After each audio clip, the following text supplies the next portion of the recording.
Telangana RTC bus నిత్యం ఏదో రకంగా వార్తల్లో నిలుస్తుంది. ఫ్రీ బస్సు పుణ్యమా అని ఇప్పటికే రకరకాలుగా వార్తలు వెలుగు చూశాయి. తాజాగా ఓ మహిళ ఫుల్ గా మద్యం తాగి ఆర్టీసీ బస్సు ఎక్కి నానా హంగామా చేసింది. పూర్తి వివరాలేంటో ఓసారి చూద్దాం. గజం కేవలం 4,500 రూపాయలతో 165 గజాల భూమి కేవలం 8 లక్షలు మాత్రమే. హయత్ నగర్ బస్ డిపోకు చెందిన కండక్టర్ పై ఓ మహిళ దాడికి పాల్పడిన ఘటన ఆలస్యంగా వెలుగులోకి వచ్చింది. హయత్ నగర్ నుండి అఫ్జల్ గంజ్ రూట్ లో నడిచే 72 నంబర్ బస్ సర్వీస్ లో ఒక మహిళ మద్యం సేవించి బస్సులోకి ఎక్కింది.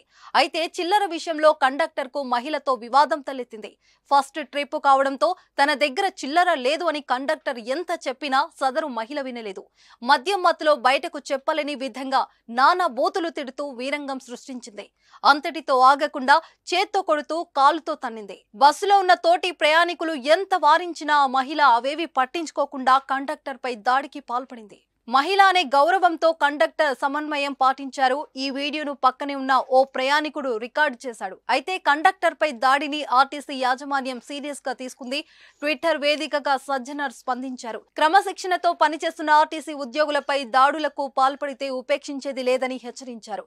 రాజకొండ కమిషనరేట్ పరిధిలోని ఎల్బీ నగర్ పోలీస్ స్టేషన్లో మహిళపై ఆర్టీసీ అధికారులు ఫిర్యాదు చేశారు.